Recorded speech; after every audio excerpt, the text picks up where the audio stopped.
Assalamualaikum warahmatullahi wabarakatuh. Di sini kami dari kelompok 5 ingin menjelaskan materi tentang unsur transisi periode keempat. Pertama-tama, perkenalkan anggota kami. Saya Aleta Sandra Elsia, absen 4. Saya Mandeka Rizkanti, absen 5. Saya Dineka Aprilia, absen 12. Saya Jenarka Gundayani, absen 18. Saya Muhammad Ali Wafa, absen 23. Saya Rafa Drasana Romantia, absen 29. Baiklah, di sini ada peta konsep dari unsur transisi periode keempat. Yang pertama ada unsur-unsur transisi periode keempat. Yang kedua ada konfigurasi elektron unsur-unsur transisi periode keempat. Yang ketiga ada sifat unsur-unsur transisi periode keempat. Ada dua macam, yaitu unsur fisik dan unsur kimia. Dan yang keempat ada kegunaan unsur transisi periode keempat.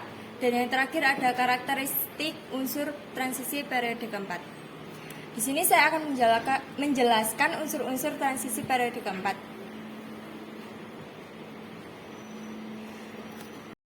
Baiklah, di sini terdapat 10 macam unsur transisi periode keempat.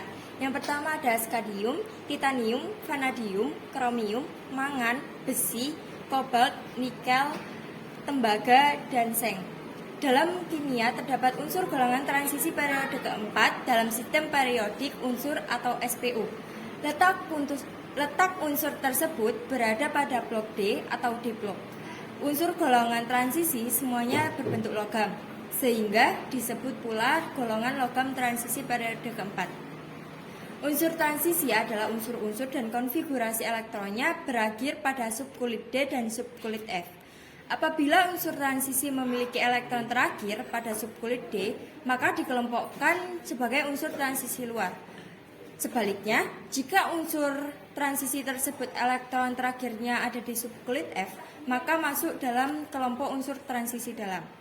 Di sini terdapat sebuah singkatan supaya lebih mudah untuk menghafal unsur-unsur transisi periode keempat, yaitu Suci titip Vera cari mangan, Ferry coba nikung cucunya Zainuddin. Selanjutnya adalah konfigurasi elektron unsur-unsur transisi periode 4.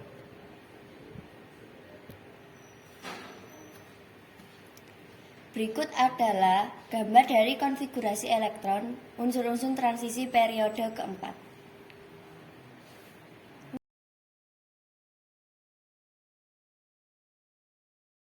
Di sini saya akan menjelaskan sifat kimia.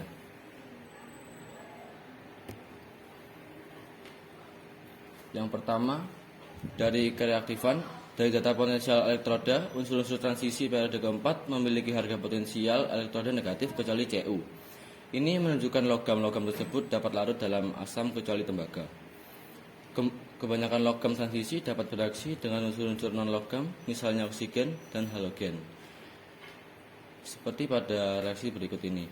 2Fe plus 3O sama dengan 2Fe 2O. Skadium dapat bereaksi dengan air menghasilkan gas hidrogen. 2Se plus 6H2O plus 3H menghasilkan 2SCOH. 2. Pembentukan ion kompleks. Semua unsur transisi dapat membentuk ion kompleks, yaitu suatu struktur di mana kation logam dikelilingi oleh 2 atau lebih anion atau molekul netral disebut ligan. Antara ion pusat dengan ligan terjadi ikatan kovalen koordinasi, di mana ligan berfungsi sebagai basa Lewis atau penyedia pasangan elektron. Contohnya CuHO, FeCN, CrNH, dan Ce. Senyawa unsur transisi umumnya berwarna. Hal ini disebabkan perpindahan elektron yang terjadi pada pengisian subkulit D dengan absorpsi sinar tampak. Senyawa Xe dan Zn tidak berwarna. Nah, di sini saya akan menjelaskan sifat unsur-unsur transisi periode keempat. Sifat unsur-unsur transisi periode keempat ada sifat fisik dan sifat kimia. Saya akan menjelaskan sifat fisiknya. Yang transisi periode keempat adalah unsur logam yang memiliki jumlah kulit 4. Yang kedua, konfigurasi elektron berakhir di 4s pangkat X 3d pangkat Y, sehingga logam ini berada di periode 4 karena nomor kulit terbesarnya adalah 4. Yang ketiga, jari-jari atom dari skandium ke nikel semakin kecil, lalu meningkat dari nikel ke zinc. Yang keempat, rata-rata unsur transisi periode memiliki beberapa bilangan oksidasi atau bisa disebut biloks. Yang kelima, secara umum jari-jari ion dari logam transisi periode keempat dengan muatan 2 pangkat plus semakin kecil dari ion Ti pangkat 2 plus ke ion Za pangkat 2 plus. Yang keenam, secara umum energi ionisasi pertama cenderung bertambah dari unsur Sc ke unsur Zn. Yang ketujuh, keelektronegatifannya cenderung semakin meningkat dari Sc ke Zn. Yang kedelapan, umumnya unsur transisi membentuk senyawa dengan warna yang khas. Warna ini berhubungan dengan bilangan oksidasinya. Seperti pada tabel warna senyawa unsur transisi dengan berbagai bilangan oksidasi yang telah dipaparkan berikut.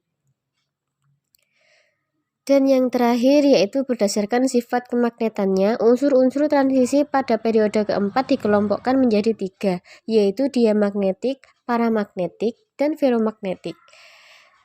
Diamagnetik berciri-ciri logam ditolak oleh magnet, elektron dalam orbital berpasangan, medan magnet tidak dapat mengisi orbital elektron, contohnya yaitu Zn.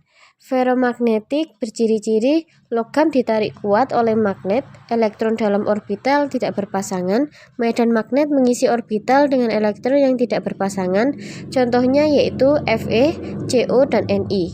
Paramagnetik berciri-ciri logam ditarik sedikit oleh magnet, elektron dalam orbital berpasangan pada orbital 4s, medan magnet mengisi orbital dengan elektron yang tidak berpasangan, dan contohnya yaitu Cu.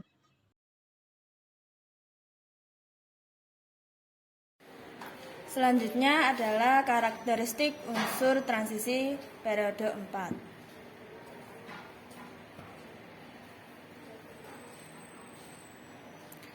Yang pertama, skandium atau Sc. Logam skandium mengkilap dan ringan dengan massa jenis sebesar 2,99 gram per cm kubik. Yang kedua, titik lelehnya sebesar 1539 derajat Celcius dan titik didihnya adalah 2730 derajat Celcius. Logam skandium dapat bereaksi dengan air sehingga berubah menjadi ion Sc3+ dengan reaksi 2Sc dalam bentuk padatan ditambah H2O dalam bentuk liquid menjadi 2Sc3+ dalam bentuk aqueous plus 6OH- plus 2H2 dalam bentuk gas. Yang keempat, logam skandium jika bereaksi dengan oksigen di udara, maka akan menghasilkan skandium trioksida dengan reaksinya 4Sc plus 3O2 menjadi 2Sc2O3. Yang kelima, logam skandium direaksikan dengan gas halogen, maka sifat logam skandium akan sangat reaktif dan larut dalam air, kecuali ScF3. Dengan reaksi 2Sc dalam bentuk gas, direaksikan dengan 3X2 dalam bentuk gas menjadi 2ScX3 dalam bentuk padatan, di mana X sama dengan F, Cl, Br atau I. Yang keenam, logam skandium dapat dibuat dengan elektrolisis lelehan skandium triklorida atau ScCl3 pada suhu 700 sampai 800 derajat Celcius dengan menggunakan elektroda inert seperti karbon dan platina. Skandium digunakan sebagai pembuatan kerangka pesawat jika dicampurkan dengan logam aluminium skandium. Yang kedelapan, isotop skandium sebagai agen pelacak kilang minyak. Yang kesembilan, logam skandium apabila terakumulasi dalam tubuh manusia maka akan merusak organ hati, sistem reproduksi, dan sistem saraf. Yang terakhir, bagi hewan air, logam skandium akan merusak membran sel. Unsur yang kedua yaitu titanium atau Ti. Logam titanium itu kuat, ringan, tahan karat, dan berwarna perak. Titanium ditemukan dalam bentuk oksida di dalam mineral ilmenit atau FeTO3 dan rutil TO2. Titanium punya titik leh sebesar 1668 derajat Celcius. Titik didih adalah titik didihnya adalah 3260 derajat Celcius dan massa jenisnya sebesar 4,51 gram per mililiter. Pada temperatur tinggi, titanium sangat mudah bereaksi dengan gas-gas yang berada di udara, seperti oksigen, nitrogen, dan juga hidrogen. Untuk reaksinya dapat dilihat ini, 3 ini. Yang kelima, logam titanium dibuat dengan cara mengubah mineral rutil atau TiO2 menjadi TiCl4, lalu direduksi dengan lelehan logam magnesium pada temperatur 1000 sampai 1500 derajat Celcius di dalam atmosfer gas argon, sehingga menghasilkan spons titanium. Nah, spons titanium ini masih mengandung 30% pengotor dari sisa magnesium klorida yang dapat dihilangkan dengan cara dipanaskan. Paparan titanium berlebihan pada tubuh manusia dapat mengakibatkan perubahan di paru-paru sehingga dapat memicu keluhan-keluhan seperti sesak, nyeri dada, dan batuk. Unsur yang ketiga adalah vanadium atau V. Vanadium adalah bersifat racun dan berwarna putih perak. Vanadium ini ditemukan dalam bentuk mineral vanadit dan mineral karnotit. Vanadium ini memiliki titik didih sebesar 3450 derajat Celcius, sedangkan titik lelehnya sebesar 1900 derajat Celcius. Vanadium ini dibuat tidak dalam murninya, melainkan dalam campuran besi atau ferrovanadium.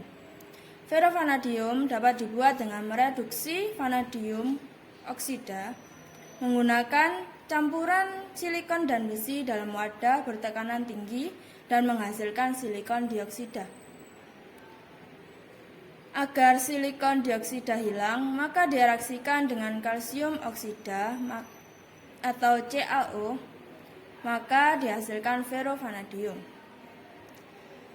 Oksida vanadium yaitu vanadium oksida dapat bereaksi dengan asam klorida menghasilkan VOC dan gas klor. Untuk reaksinya dapat dilihat ini. Vanadium dapat bereaksi dengan air, menghasilkan asam divanadium dalam bentuk gas pada suhu 100 derajat Celcius. Untuk reaksinya, V2O ditambah 2H2O menjadi Hv2O5. Vanadium V2O5 biasa digunakan sebagai katalis dalam pembuatan asam sulfat menggunakan proses kontak. Jika diserap oleh tubuh dalam jumlah banyak, dapat memicu iritasi paru-paru, tenggorokan, mata, dan rongga hidung. Selanjutnya ada kromium atau Cr. Logam kromium ini sangat keras dan memiliki warna cemerlang dan tahan terhadap korosi. Kelimpahan unsur kromium di alam adalah sebesar 0,0122%. Unsur kromium ini didapat sebagai mineral kromit atau FeCr2O4. Unsur kromium memiliki titik leleh sebesar 1668 derajat Celcius dan titik didihnya adalah 3260 derajat Celcius. Ion kromat akan mengalami kesetimbangan dengan ion dikromat dalam asam dan juga basa. Ini terdapat gambar di mana Cr4 2- dan Cr2O 7 2-. Logam kromium bereaksi dengan oksigen di udara, membentuk senyawa oksida yang berupa lapisan tipis dan padat pada permukaannya. Lapisan oksida dapat melindungi logam lain dari perkaratan. Campuran natra limbah logam krom dengan air akan mengurangi kadar oksigen, sehingga akan membuat hewan dan tumbuhan air kekurangan oksigen dan mati.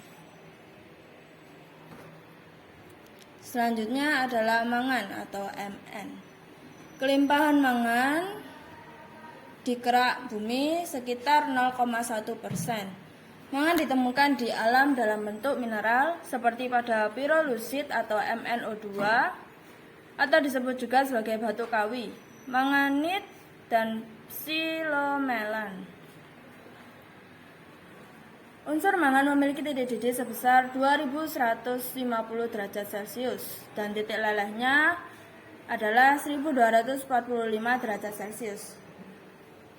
Logam mangan murni dapat dibuat dengan proses aluminotermik. Unsur mangan juga bereaksi dengan air menghasilkan mangan 2 hidroksida dan gas hidrogen pada suhu 150 derajat Celcius. Ini terdapat reaksinya. Dan juga logam mangan bereaksi dengan gas halogen F2, Cl2, Br2, dan I2 sehingga menghasilkan mangan 2 halida. Ini adalah reaksinya. Mangan juga dapat beracun ketika konsentrasinya terlalu tinggi dalam tubuh manusia. Efeknya adalah halusinasi, mudah lupa, hingga kerusakan saraf.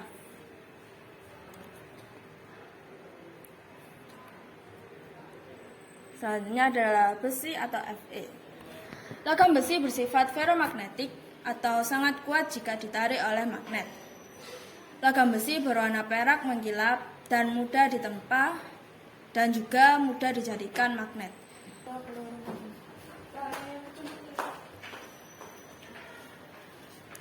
Biji besi menjadi sumber utama adalah hematit, mineral lainnya antara lain geotit, magnetit, siderit, pirit, limonit, dan lain-lain. Besi cor memiliki kandungan karbon sebanyak 2% sedangkan besi tempa memiliki kandungan karbon lebih sedikit yaitu 0,2%. Jadi 2,02% ya. Paduan antara besi dengan unsur-unsur lain termasuk karbon dengan kadar di antara karbon pada besi cor dan besi tempa disebut sebagai baja.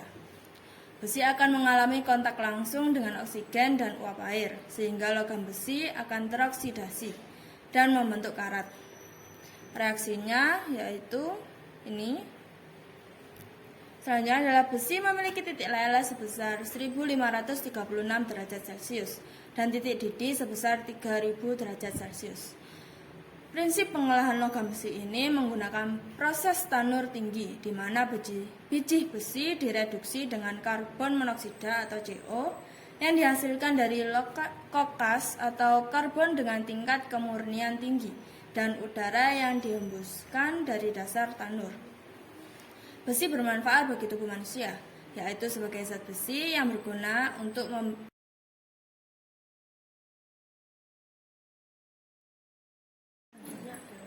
Selanjutnya adalah kobalt atau Cu. Logam kobalt bersifat metalik yang tahan karat karena oksidanya melekat kuat pada logamnya. Logam ini berwarna sedikit berkilau dan keabu-abuan. Kedua, mineral kobalt yang penting antara lain smaltit atau CoAs2 dan koblatit CoASS. Yang ketiga, paduan antara aluminium, nikel, dan kobalt dikenal sebagai aliniko yang digunakan sebagai bahan untuk membuat magnet. Yang keempat, unsur kobalt memiliki titik leleh sebesar 1495 derajat Celcius dan titik didih sebesar 2900 derajat Celcius. Kelima, unsur kobalt mudah larut dalam asam-asam mineral encer dan membentuk ion CO2 dan gas hidrogen. CO plus 2H plus aqueous menjadi CO2 plus H2. Yang keenam, garam kobalt misalnya CoCl2 larutannya dalam air akan terurai menjadi ion kobalt yang menghasilkan warna merah. CoCl2 plus H2O menjadi CO2 plus 2C-L. Yang ketujuh, kertas yang mengandung ion kobalt CO2+ digunakan untuk mendeteksi perubahan cuaca. Jika cuaca lembab, akan turun hujan. Kertas berwarna merah karena mengandung ion CO2+, sedangkan jika cuaca cerah, kertas berwarna biru karena mengandung ion CO3+. Yang kedelapan, apabila kobalt terhirup dalam konsentrasi yang tinggi akan mengakibatkan asam dan pneumonia. Yang kesembilan, paparan radiasi isotop radioaktif kobalt dapat memicu kemandulan, rambut menjadi rontok, muntah, bahkan kematian.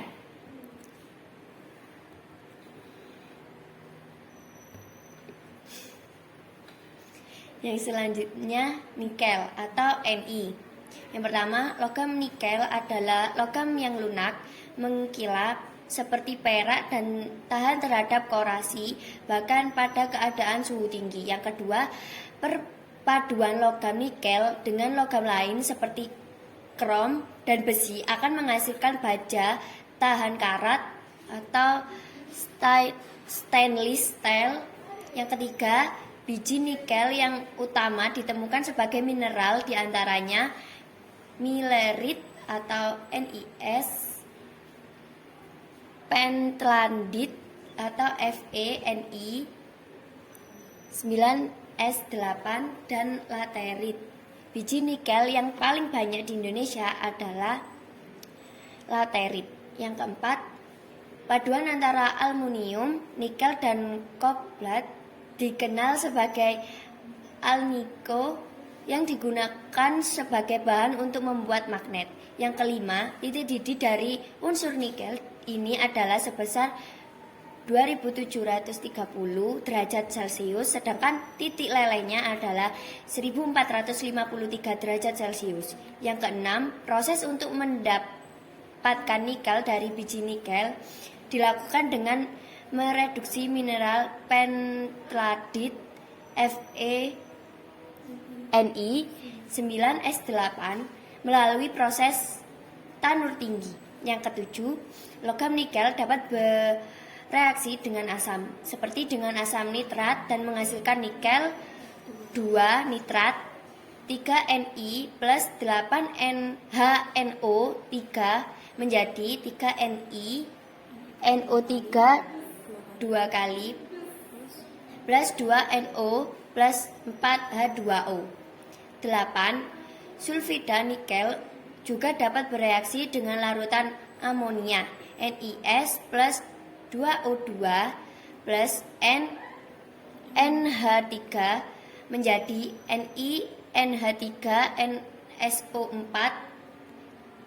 Ke-9, paparan nikel dalam jumlah besar dapat mengakibatkan penyakit pada manusia seperti kanker hidung, laring, paru-paru, sampai kanker prostat. Yang ke-10, konsentrasi nikel yang tinggi pada tanah berpasir dapat merusak alga yang hidup di sana. Yang selanjutnya ada tembaga atau Cu yang memiliki ciri-ciri. Yang pertama, tembaga merupakan logam yang berwarna merah mengkilap dan banyak dijumpai dalam pembuatan alat-alat listrik. Yang kedua, tembaga ditemukan dalam mineral-mineral seperti kuprit atau Cu2O, malasit atau Cu2CO3OH2 kali, azurit atau Cu3 atau CO3 2 kali OH2 kali, kalkopirit atau CuFeS2 dan bornit atau Cu5FeS4. Yang ketiga, titik didih dari tembaga adalah sebesar 2595 derajat Celcius, sedangkan titik lelehnya sebesar 1083 derajat Celcius. Yang keempat, ada senyawa tembaga 1 oksida atau Cu2O yang berwarna merah, dan tembaga kedua atau sulfat atau CuSO4 yang berwarna biru. Yang kelima, dalam logam tembaga dapat bereaksi dengan asam sulfat pekat menghasilkan larutan CuSO yang berwarna biru. Berikut ada reaksi kimianya, yaitu Cu8 plus 2H2SO4 menjadi CuSO4 plus 2H2O plus SO2. Yang keenam, logam tembaga dapat bereaksi dengan larutan asam nitrat encer menghasilkan gas nitrogen monoksida, dan dengan larutan asam nitrat pekat menghasilkan gas nitrogen dioksida.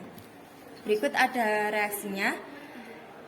Selanjutnya yang ketujuh, paparan logam tembaga dalam jangka panjang akan mengakibatkan dampak negatif untuk kesehatan seperti sakit kepala, sakit perut, pusing, muntah, sampai kerusakan pada hati dan ginjal.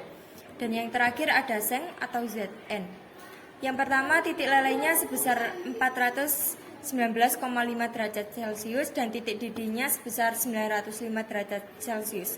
Yang kedua, mineral-mineral sebagai sumber utamanya yang kayak Zn dalam tanah adalah sphalerite dan wurtzit atau ZnS, dan sumber yang sangat kecil dari mineral smithsonites atau ZnCO3, willemite, Zn2SiO4, zincit atau ZnO, zinkosit atau ZnSO4, franklinite atau ZnFe2O4, dan hopeite atau Zn3PO2 kali 4H2O.